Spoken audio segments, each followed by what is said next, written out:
everyone to this month's FAPS lecture series, Building Forward, Investing in a Resilient Recovery. This session is being recorded and will be available on AUB YouTube channel. It is also being live streamed on FAPS Facebook page. May I first introduce our esteemed speaker, Dr. Matthew Agarwala, economist at the University of Cambridge. Dr. Agarwala leads the Bennett Institute for Public Policy's Wealth Economy Project at the University of Cambridge and is co-investigator of the Productivity Institute. His research interests include wealth accounting, natural and social capital, economic measurement, green finance, productivity, and the economics of well-being.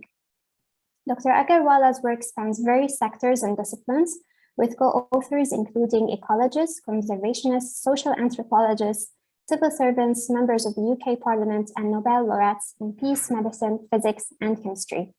He works closely with the UN, World Bank, central banks, finance ministries, and investor groups to highlight nature-related financial risks. He is also a regular media contributor, including Bloomberg, New York Times, Financial Times, Guardian Times, Channel 4 News, and BBC Radio. Dr. Agarwala, we are very pleased to have you with us, and I will leave the floor to you now. Thank you very much for that warm and generous introduction. Let me start by saying what an honor and a privilege it is for me to finally get to speak at the American University in Beirut.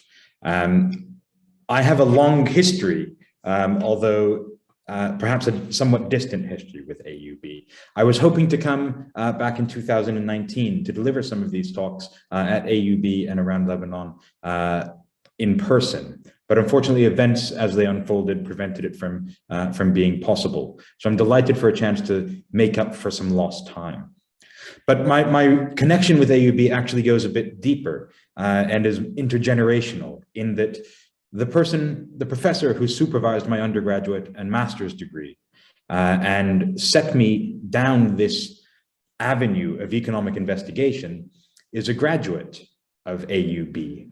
And very proud of his time there. It's Professor Atif Kabursi at McMaster University. And for a time, he was the executive secretary of ESQA as well. So it is really an extreme pleasure to be able to come and speak with you today. So thank you very much for sharing your time with me. I'm going to try and speak for about 30 or 35 minutes in order to leave some time for questions and interaction, should there be any. The talk that I'm going to give is called Building Forward.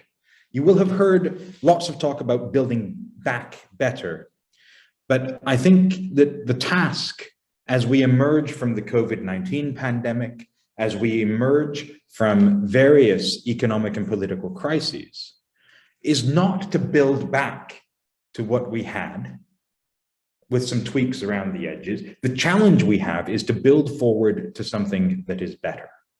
And for that, I think economics tells us we have to invest in a broad set of assets to deliver a resilient recovery. And so that's what today's talk is going to be about. But first, let's pause and take stock and understand that what we really need to grasp about the modern economy is that all of it, from the smallest local food producer to the biggest companies on the planet, our entire economy operates and exists within the context of nature.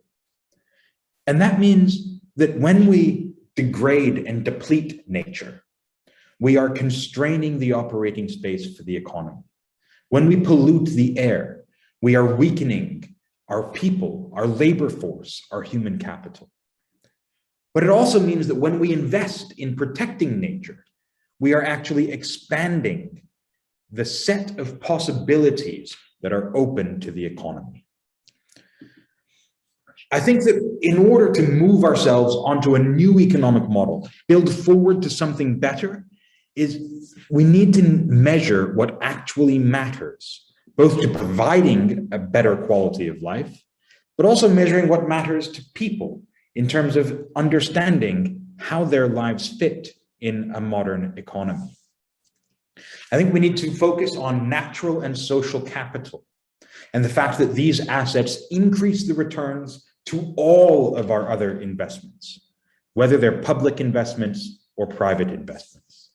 And don't worry, we'll talk in depth about what natural and social capital mean. And the final thing that we need to take with us as we go forward on the journey for the next half an hour is that delaying investment is very expensive. It's always going to be cheaper to get started now on putting ourselves on a more sustainable path. The longer we wait, the more expensive it becomes, because we will have wasted time and we will have invested in assets that will soon become obsolete and stranded. But first, before we go through this, these are the things I'm going to try and convince you of in the next half an hour. But before we do that, let's pause and take stock and take a look at where we are and where we've come from. It's a good basis to figure out where we might be going. The first thing we need to recognize is that life expectancy in all parts of the world has improved over the past century or century and a bit. And that's true in every single area of the world, although the improvements have been unequal. We have also seen an unprecedented decline in the share of the population that suffers in absolute poverty. And that's true in pretty much every index of poverty that we might have. And so what we see is that alongside these improvements in the poverty rate, improvements in life expectancy and access to medication and healthcare, improvements in literacy rates, improvements in access to nutrition, we've seen a tremendous improvement all across the board in the human condition. But the problem is that alongside these tremendous gains over the past century, we have also seen the release of 1.5 trillion tons of CO2. We have seen species loss and habitat loss that threatens to wipe out, this pushed actually 1 million species to the brink of extinction. And so how can this be? How can we have an economic model that has brought about so many improvements in the human condition and yet destroyed the planet so drastically and so quickly? And I think that the challenge that we face now is that the mounting environmental pressures could actually threaten to wipe out an entire century of economic prosperity and gain. So why is this? What's wrong with our economic model? Well, the way I like to think about it is to imagine you're running a bakery. Now, there's a version of this talk in which this slide is about 15 slides of calculus, but most people tend to prefer this version of it. So imagine we're running a bakery. The size of the pie that we can produce in the future depends on the stock of ingredients that we have in the pantry. And if we run out of ingredients in the pantry, tomorrow's pie is necessarily smaller. Simple. Turns out that the economy operates in exactly the same way, except that the core ingredients of economic prosperity are not milk and eggs and butter. They are capital assets. They are wealth. And this is what I'm talking about when we're thinking about measuring what matters. The components of our economic pantry, those core ingredients of economic prosperity, are things like natural capital. And that's the quality of the environment. It's the air quality. It's the stability of the climate system. It's the intactness of ecosystems, the ability of wild pollinators to pollinate crops, the availability of fresh, clean, and safe water. That's a core economic ingredient. But there's also human capital, which is the health and the skills of the population. Are we healthy and are we trained? Are we going to be able to compete in a productive economy? It's also physical capital, the physical infrastructure, the roads, the homes, the airports, the equipment, the information and communications technologies that we have are critical economic assets. And crucially, it is also social capital. And social capital is one of the most difficult to define and to measure, but it's also one of the most important to the functioning of an efficient economy. And social capital refers to the trust that exists between people. Do I trust in other people? Do they trust me? But also the trust we place in business and in government. And if we lose that trust, then barriers are erected that prevent economic transactions. If I cannot trust a business to deliver the product when they say they will, and at the quality that they say they will, how can I possibly enter into a large economic contract with them? GDP, which has dominated the economic discussion over the past 70 years, focuses exclusively on the size of the pie. A new economic model that focuses on what's going on in our economic pantry, on our inclusive wealth, would tell us our capacity to generate well-being well into the future. And so that's what I think we need to reorient our economy around. Inclusive wealth, the combined value of all of these assets that make up the economic pantry and that we use in the economic recipe to generate prosperity and well-being. Now, there is some progress on this. Earlier this year, in fact, the United Nations Statistics Commission actually adopted a new set of guidelines on how we could measure natural capital, one of the core ingredients of wealth. And they've set out rules that every country can follow. And now more than 100 countries have already started developing natural capital accounts. And what's great about this system, this UN system of economic and environmental accounts, is that it makes the data comparable within a country over time, but also between countries. It takes into account the physical nature of the natural environment, but also its economic contributions. And if we can get countries to start developing these accounts, they can tell us some very important things about the economy.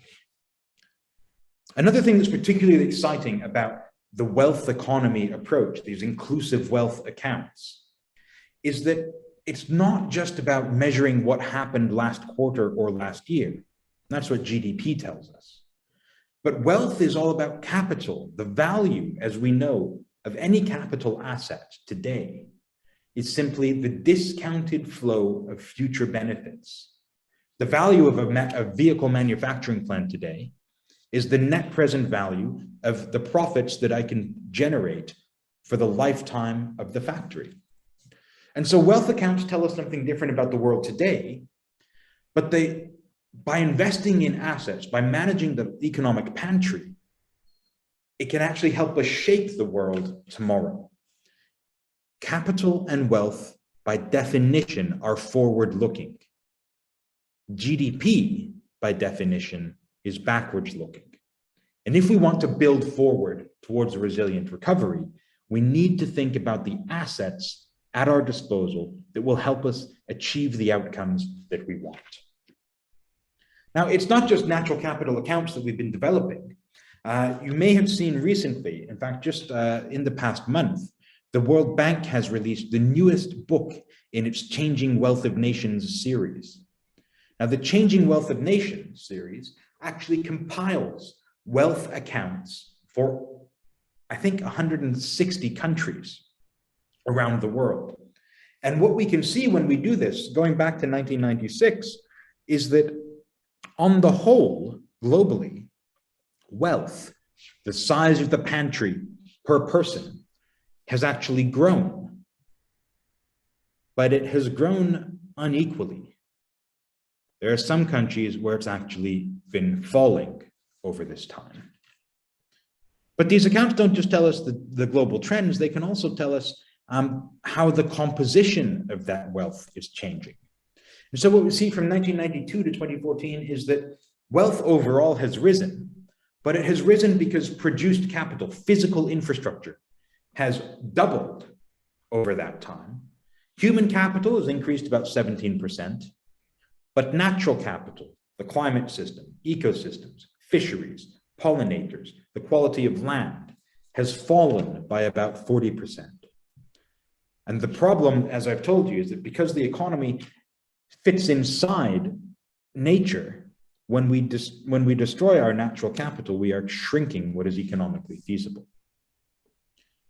Now, I don't believe that Lebanon has a full set of inclusive wealth accounts that it generates domestically. Neither does the UK, though I never tire of telling the Treasury that they ought to. But the World Bank has actually calculated the change in per capita wealth, pardon me, around the world over time. And there are some countries, and unfortunately Lebanon is one of them, where the change in per capita wealth has been negative. This means the size of the pantry has been shrinking over time. That means it's unsustainable. It means that tomorrow's pie is necessarily going to be smaller. So the question is, why has that been shrinking? How has it been shrinking? And what can be done about it? Well, we can even decompose this result a little bit further. And again, this is from the most recent 2021 World Bank's Changing Wealth of Nations report, which shows that the decline in per capita wealth in Lebanon is a mixed story. You can actually see an increase in the human and produced capital. So that's the health and skills of the population and the physical infrastructure. But there's been a severe depletion of renewable natural capital. So this is things like ecosystems and the climate system.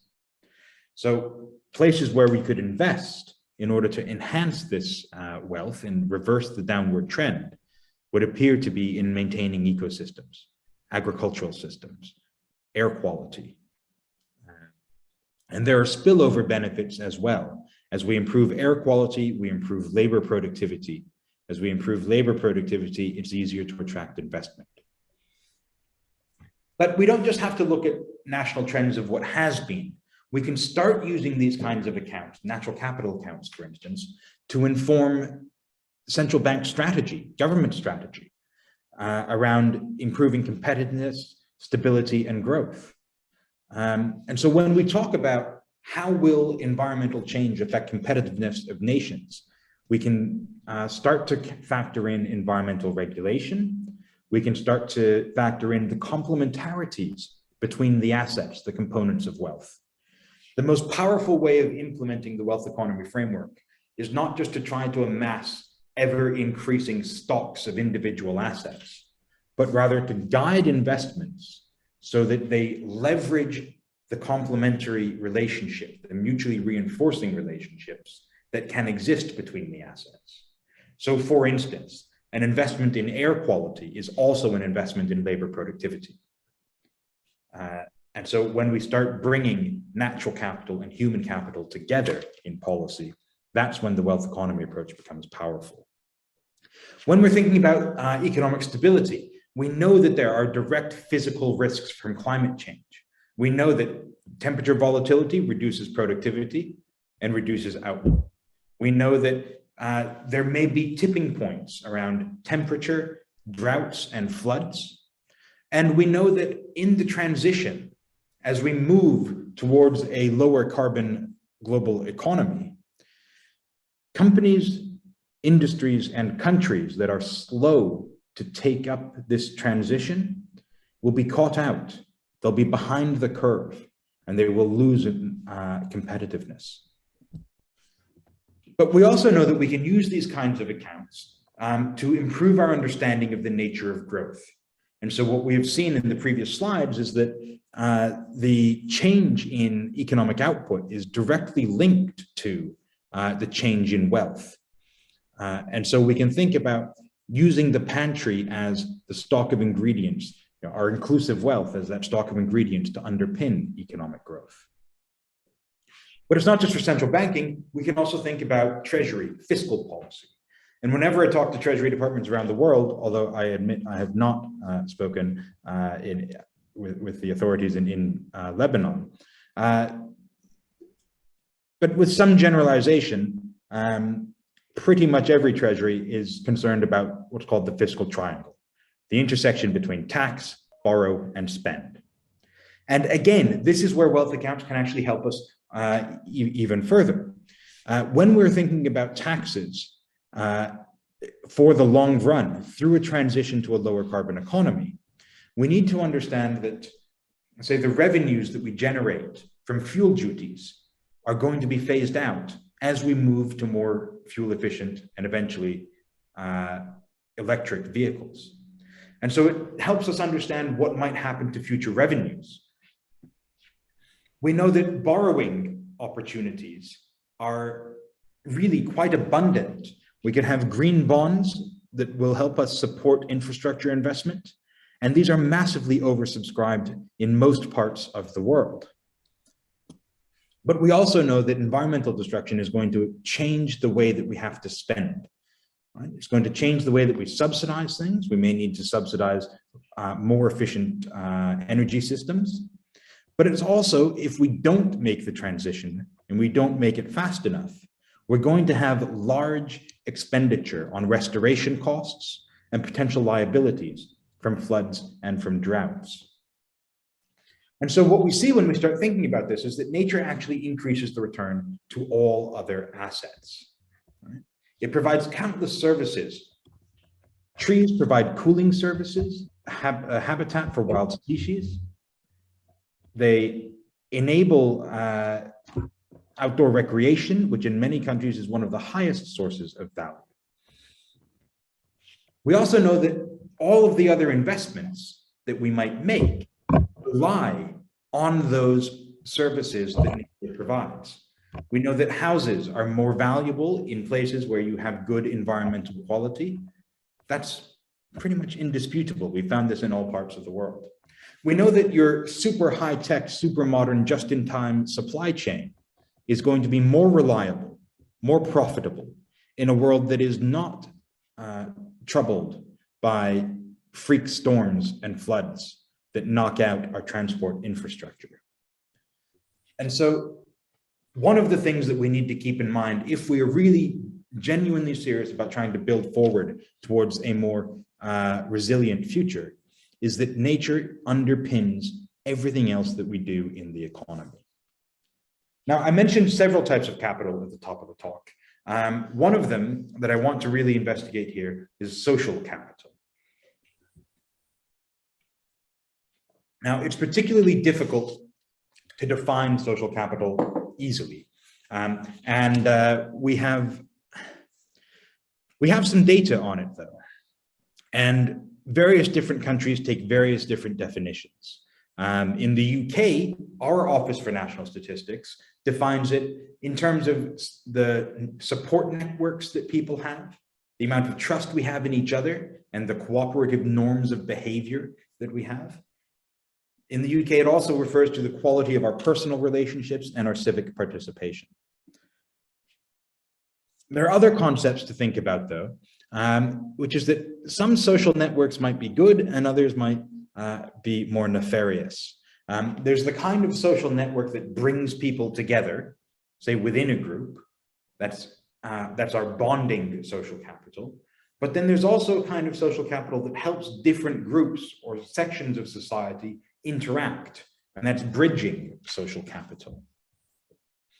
And we can think about social capital as well in terms of an individual asset, for instance, our personal relationships and our network. But we can also think of it as a collective asset, one that only happens to be useful for us when we have good civic engagement, when we have trust in other people. Now, there is no country that has a comprehensive set of social capital accounts. It's difficult to define, it's difficult to measure. But this was also true of natural capital accounts about 30 years ago. And 30 years ago, there were some economists who started thinking, well, nature is an important part of the economy, let's start measuring it. And as you've seen, just this year, we've finally adopted an official set of statistical standards for developing natural capital accounts around the world. That's precisely the process we need to go through over the next 30 years to integrate social capital into economic analysis. And to get started on it, we took a look at social capital data across Europe. And in particular, we looked at reported trust. And so what I'm showing you here is a map of the world based on data from the World Values Survey back in 2014. And it shows the proportion of the population that agrees with the statement, most people can be trusted.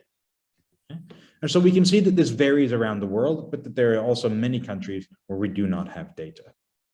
One of the things that we learn about social capital is that this trust question, can people be trusted, is actually a pretty good proxy for all of the different concepts that might be lumped in to the social capital paradigm. So in the slides that are about to follow, we have looked at data using the 8 waves of the European Social Survey from 2002 to 2016. It comprises data at the individual level for over 30 countries.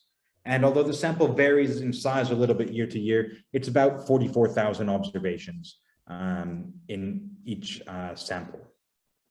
Now, what we did was we took these questions on trust in others, trust in individuals, your family, neighbors, government, the police, the courts, and we ran a principal component analysis on them. And what we found was that this generalized trust component, on the whole, how much can people be trusted, accounted for about 50% of the variation across all of the questions related to trust in the survey. And that there was another component as well, which accounted for another 15% of the variation in the responses across the surveys. And this second component seemed to contrast those people who place their trust in people against those people who place their trust in institutions, like the police or the courts or the government. And so what I'm going to show you in the next slides, the zero line, the middle point, which you can just see here, the middle point, the zero line, is the European average. And I'm going to show you how countries or groups of people deviate from the European average, okay? So let's think about areas, regions within Europe. So we've got the Mediterranean countries, Central Europe, Eastern Europe, Scandinavia, and the UK and Ireland. The zero line is the European average. And so we can see that compared to the European average, Mediterranean countries have a lower level of general trust, and they place relatively more of that trust in institutions than in people. In Central Europe, it's the opposite. They have relatively higher levels of trust compared to the European Union average. And their split is pretty much bang on the European average with regards to whether they place that trust in people versus in institutions. In Scandinavia, you see much higher levels of trust compared to the European average, and more of that trust is placed in people than in institutions. We can even break this down by age. And so we can see different demographic groups have different profiles of trust. So that younger people tend to have higher levels of trust overall, but they place that trust in institutions, the courts, the police, the government, and not in other people. Now, I appreciate I'm giving this talk in Lebanon, and I would expect the results to be very, very different there. What I'm showing you is just the results for the European countries, because this is where we have the data. We'll talk about how Lebanon might be able to develop such data as we get to the end of the talk. We see that the general level of trust tends to fall as people, compared to the average, as people age, and that they tend to place more of it in people and less in institutions as we age, at least in Europe. We can break it down by income quintile. And so we've got lower incomes on the left-hand side, higher incomes on the right.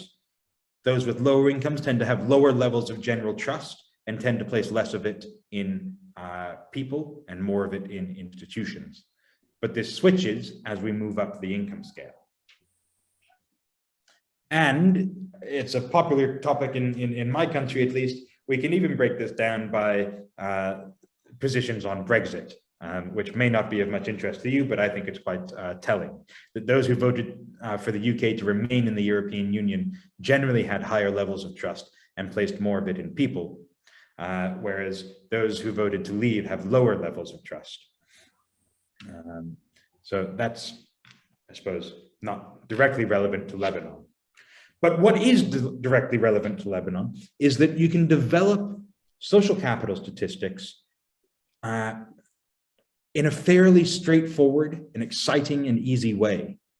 Everything that I've told you so far about social capital has relied on surveys being conducted in a statistically valid representative sample over many years. That's a luxury that we have in the European countries. But the problem with it is that we only get data every couple of years. And as we know, as Lebanon knows more than most, trust can change quite quickly. And if you're only sampling every couple of years, you're not really capturing the changes that you ought to be interested in. And so this is a real problem, that most of the data on social capital comes annually at best. And the lack of high frequency data on social capital makes it very difficult to understand whether this is really a stable asset or whether it's unstable, and how much it responds to changes in political events. That said,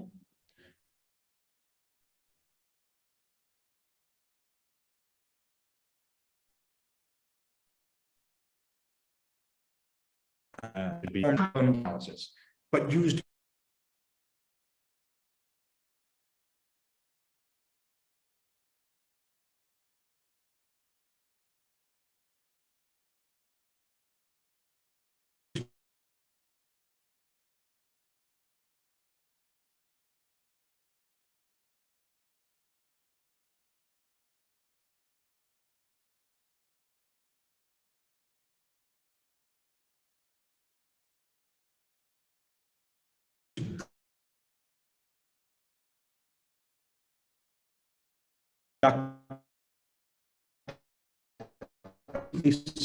estimate the effect of social capital with low levels of social capital. It also led to lower excess deaths.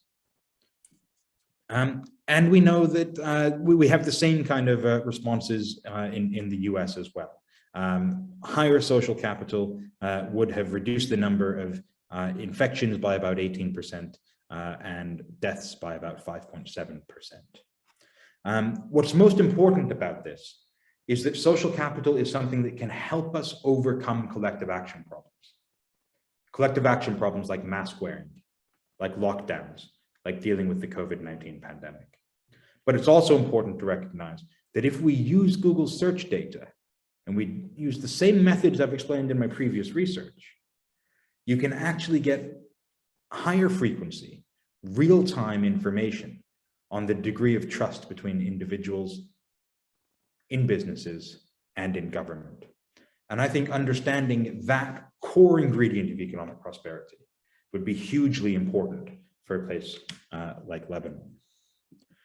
So the question I always get is, right, I'm convinced, I agree natural capital and social capital are both important.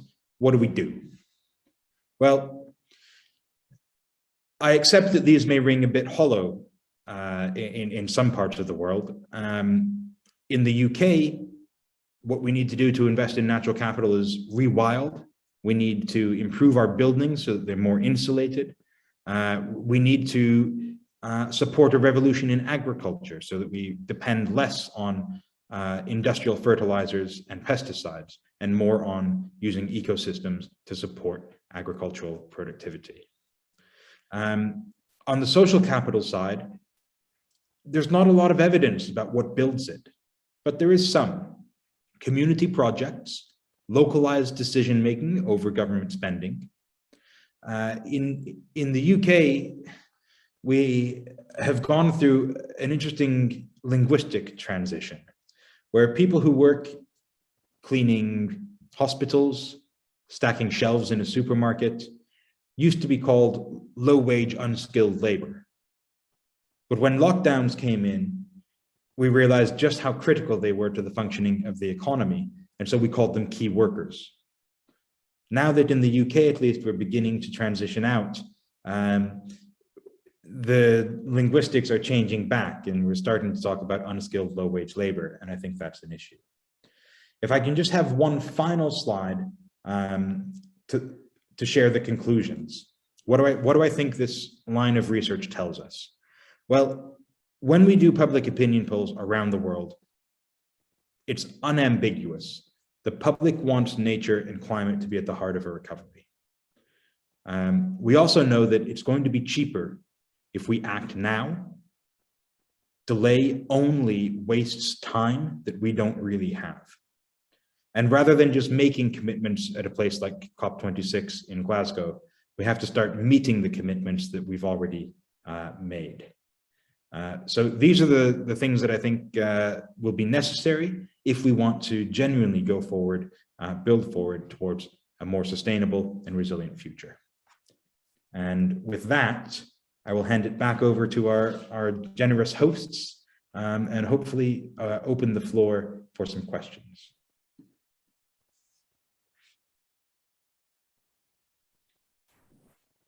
Yes, one of our participants has a question concerning the NetCap accounts. She's asking if the results still hold with the COVID pandemic, because there were sharp shifts in the wealth economy. And we really went through that in Lebanon.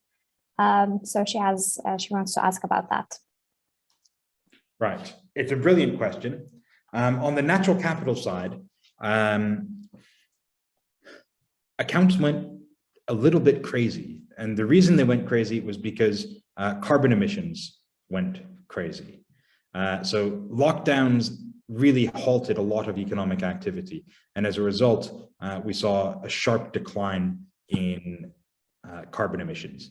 It varied across country.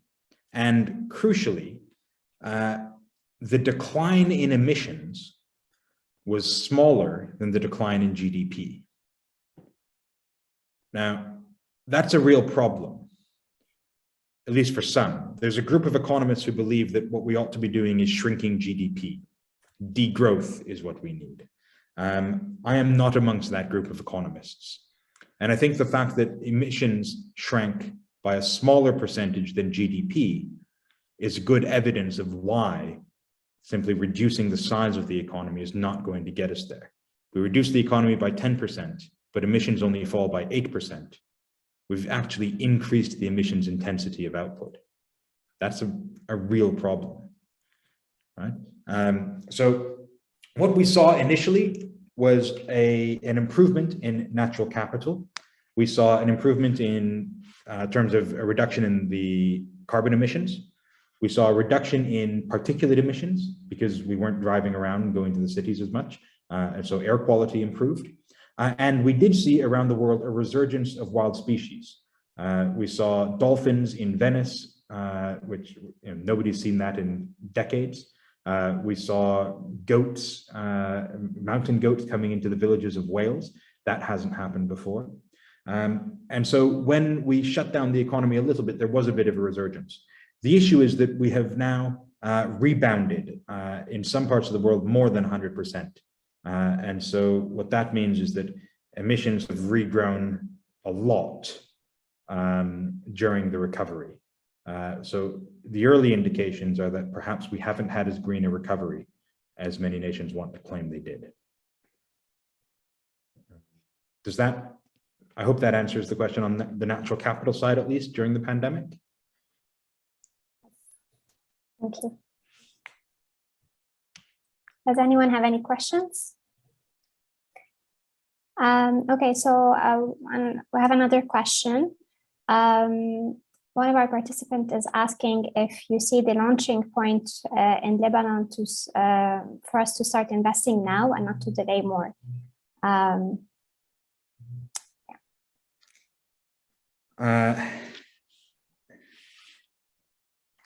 So I am not an expert on the Lebanese economy. The people who are will be much better positioned to answer this question. What I think I can say is that for a place like Lebanon, the most important investments are going to be around the social capital and institutional capital, the quality of governance. I think that, from my understanding, is the biggest challenge facing Lebanon's economy at the moment. Quality of governance, trust in government, and trust in institutions. Without this, it's going to be very difficult to attract investment. So that's, I think, the main priority, even more so. I say this even as an environmental economist. I think the trust, the social and institutional capital our more immediate pressing concerns. Thank you. Yeah. One of our participants would like to ask a question. Ms. Naida, you can go ahead. Absolutely.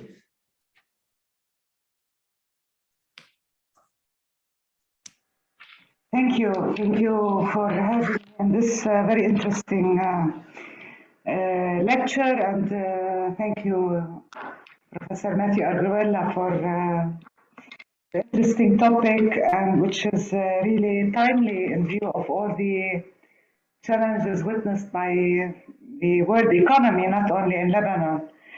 Indeed, we are all facing now, especially with the COP26 and the challenges that were met during the summit, and some countries were resistant to change the way we produce and consume. I find what you have posited to us regarding how we look at wealth and that it's natural wealth, it's capital wealth, and it's human wealth. And I'd like to emphasize that it is important that we, as actors in the world and thinkers and economists, I think we need to rethink how is everything being done in our world. As economists, we used to say the free hand and all these things, and many were opposing pre-planning, but now with what you are proposing, that we have to build forward better, there is an element of looking at what we have and deciding what we want, how we want to go ahead, and the challenges that we have, how we want to overcome them. So there is a bit of planning, though in your pyramid you did not pronounce it very clearly, but sometimes when you said that we insensitize taxation for innovation and these things, I find it very, and provide some subsidies with regards to spending, with regards to borrowing, green bonds and these things. I can add also to borrowing innovative bonds, bonds for innovation. But there is some kind of planning there, and which the actors or stakeholders have to assume. We have also to make transformative shifts, I think, with regards to development, with regards to how we plan our cities, how we plan our transportation, how we make it more efficient, and do we really need all these sky risers? I don't know. I'm just asking these questions that consume too much energy and consume, and they need air conditioning all the time. All these things we have, I think, to rethink. So I'd like to have to hear some of your views on this. And I'd like to tell you that we are trying to, at ESQA, by the way, Dr. Atif Kubersi was a colleague of mine. I'm from the younger generation, but I've met him when I joined ESQA a decade ago. So, and he was a dear colleague. But we always thought of and discussed these issues of development and economic growth and these things. And it seems now time is not giving us enough time to meet the challenge. And as you said, we need to act now. So I'd like to hear some of your views. And I'd like you to know as well that I started with that we are at ESCO trying to identify the mega trends that impact our region. And I hope that in the future, the near future, we can collaborate on some of the themes that we are working on, including possibly food security within the climate change in the region, within the climate change perspective and challenge in the region. Thank you. I'd like to hear your opinion and views. Thank you. Well, I mean, thank you very much. And I'm absolutely delighted that one of Dr. Kubersi's colleagues has joined us for today. So thank you for pointing this out. You're absolutely right to mention innovation and impact bonds. I think those could be a really useful source of attracting finance for specific investments as well. You're also absolutely right to talk about planning regulation and how we design our cities and our transportation systems. Pardon me, transportation is one of the key consumers of energy and producers of air pollution. And so designing this appropriately to get ourselves off of the fossil fuels and into something that supports mass transit is absolutely critical. I was just at COP26. I was there for most of the time. You will be aware of something called the Green Climate Fund, which was agreed back in 2009 in Copenhagen. Yes, sir. And wealthy countries around the world had promised to deliver $100 billion per year in climate finance, starting in 2020 and going every year for the decade. Estimates of how much have been delivered and provided vary substantially. If you ask the Indian authorities, they say that it's about $6 to $10 billion has been provided. If you ask the rich countries of the OECD, they say, well, we've provided 86 billion. The challenge is that nobody bothered to define what constitutes green finance, and nobody bothered to define under what terms that finance was going to be provided. So if the UK, for instance, offers a loan to Lebanon of 100 million, but expects a 10% interest rate, so that 110 million go back to the UK, I think Lebanon would be reasonable to raise the question, who's funding whom here, right? 110 from Lebanon for 100 from the UK. This is not quite what any of us really had in mind under the Green Climate Fund. And so this is a major failure of developed countries to provide this funding for adaptation and mitigation investments, which could include, for instance, investing in urban transportation or investing in water security and food security in a way that protects the environment. I think developed countries have, by failing to provide it, lost credibility. Now, it'll be up to you to tell me whether they had any credibility to begin with, but it certainly hasn't been increased by failing to provide this. Now, they say, well, in a couple of years, we will have it. We'll get there by 2022 or 2023, and so, okay, maybe that's better. But the next thing that I'll tell you is that even if we do get 100 billion a year, it doesn't really matter, because the amount of investment that is needed to decarbonize the global economy, we're talking somewhere between 50 trillion and 90 trillion between now and 2050. 50 trillion to 90 trillion. 100 billion, it's a decimal point, it's a rounding error. If I'm talking 50 to 90 trillion, do you care that I'm 50.1 trillion to 89.9 trillion? No, nobody cares. So not only have we not managed to deliver this finance, it's also not very much finance to begin with. So what needs to happen, I think, is we need to crowd in private finance. So if what can happen is that special drawing rights are released, and we did see the final days of COP, the IMF announced another 60 billion in SDRs. If what we can see is that green investment banks around the world might help leverage what little money is made available in climate aid, and use it to leverage private finance, then this could be a way of attracting investment.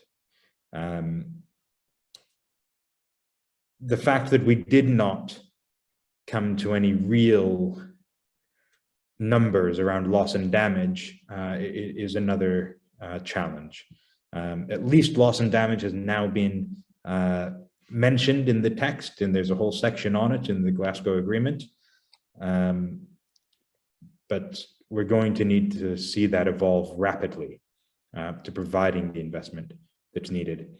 These are basically climate reparations that are owed from the countries that benefited from the Industrial Revolution to those who haven't.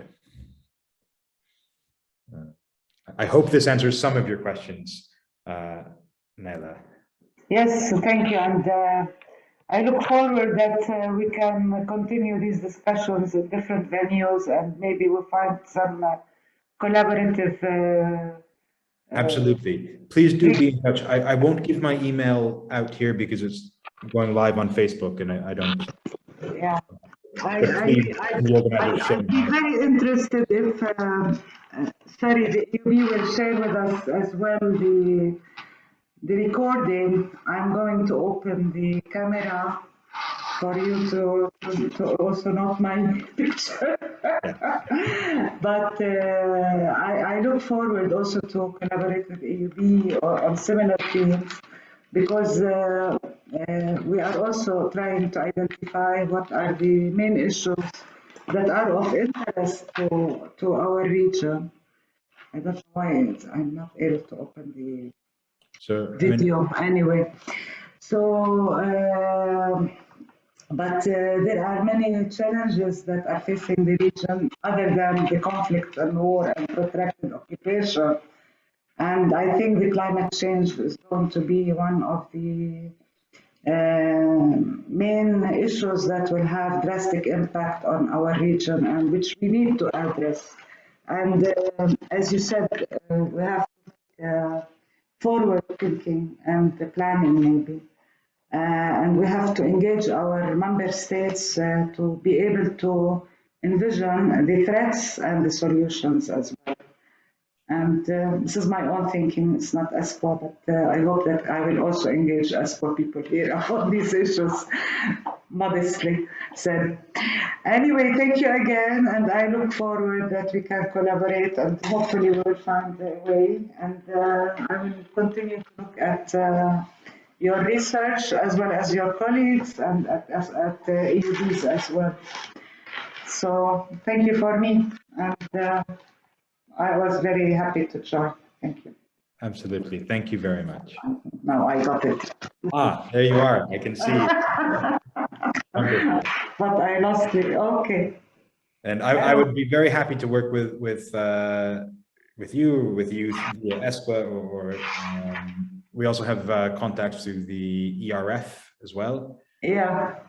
So we could work there. If I could just make one more important point about the wealth economy and the wealth economy approach, it is that human capital is one of the most important components of that mix of assets in wealth. And that's why what AUB is doing in keeping itself open through all of these crises, in holding talks like this, in training the next generation, is absolutely critical.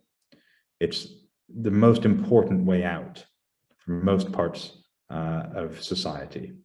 And to be able to do what I do here in Cambridge is a luxury and a privilege, but to be able to do what you do in Beirut, facing the challenges that Lebanon faces, is it's not just a privilege. I understand that it's a brave endeavor, and we need people like you to do it. So thank you. Thank you. Thank you for you too, and to AUB staff and colleagues.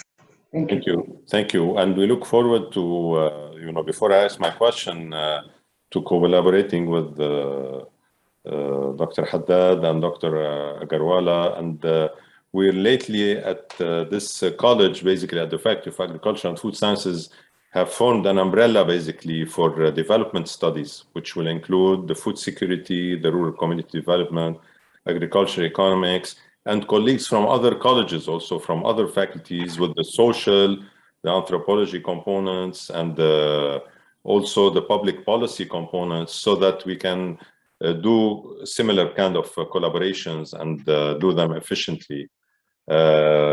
And thank you for your praise, Dr. Agarwala. We know we've all, including Dr. Haddad here, have been working under kind of challenging conditions, and the whole team at the AUB that we have with us here, and even the students who have been faced with a lot of challenges, unfortunately. You know, in addition to the pandemic here, we have the electricity crisis, the fuel crisis, all of these things, and people are facing them with bravery. Now, you know, one of the things I would imagine are problematic in Lebanon, and Dr. Haddad, I think, would agree that the issue of trust, given our history and you know, our kind of timeline of continuous crises and crisis management. And one of the reasons, I mean, I'm not an expert in the field, I'm just, you know, kind of, maybe part of it is hypothetical. We tend to succeed as individuals, especially overseas, and more or less, unfortunately, fail relatively as a community because we have very low levels of trust in the institution and in other people also. Because, and you probably know this, Dr. Agarwala, in certain societies where, you know, I correlate the more challenging is the society, the lower is the level of trust and how it shapes your character and the way you think. Because when you're in a place where things are kind of working normally and efficiently and systematically and rule of law and all of these things. So this is a big problem that we have here, you know, the trust. And so far, it hasn't impacted as much the business and the economy, but with our latest crisis, which is a mix of political, economical, you know, kind of all types of components, the worry is that it will erode the trust in the business kind of aspect of things. Yeah, I'm actually quite surprised, happily so, that your view is that low levels of trust have not really impacted business and the economy in Lebanon. I would, again, I don't have data for social capital in Lebanon, and I am not an expert on the Lebanese economy, but my very strong suspicion would be that low levels of trust in government and in institutions have, over time, prevented access to finance. They have prevented business investment, and it has eroded human capital in at least two ways. Again, these are guesses, not evidence-based. One way that it will have eroded human capital is that many of Lebanon's best and brightest will have left the country. And so that erodes the human capital that's left there in Lebanon. And the other is that it probably leads to underinvestment in human capital, fewer people going to universities or building skills than would otherwise be the case. Because if you don't have the opportunities available to you from a thriving economy, then what's the point? On the margin, people may decide the education won't give me the same return as it would in, say, another country that would otherwise be similar but has greater levels of trust. So I would be surprised if there were not negative effects already. Yeah, just to clarify, no, of course there are negative effects, but what I meant is that we kind of lasted for a long period until we kind of hit the brink in the last couple of years, and it impacted things more than previously. Okay, sure. If I can be permitted to speculate in an optimistic manner now,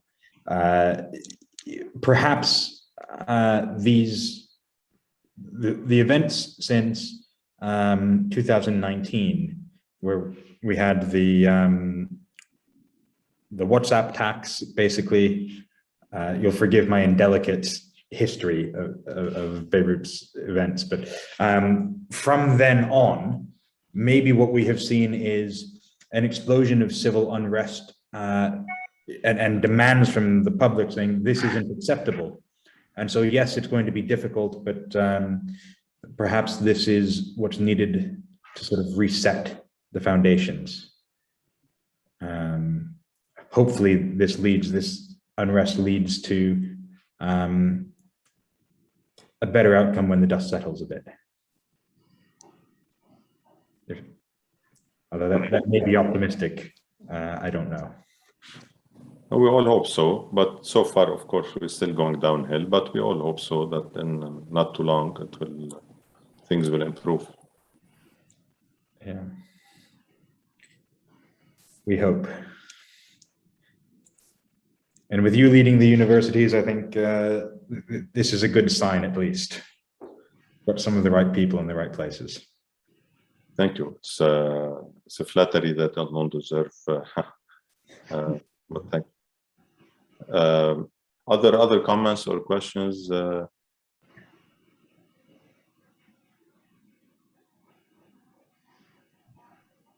Thank you. Thank you all. Yes. Thank you all very much. Okay, thank you. So, Caroline, will we be sharing the link for the... Yes, we will be posting this session on AUB's YouTube channel, so you can go and visit this video again there. Thank you very much. Okay, thanks again, and have a great afternoon, everyone. Thank you very much. Bye. Have a wonderful day. Bye-bye. Bye.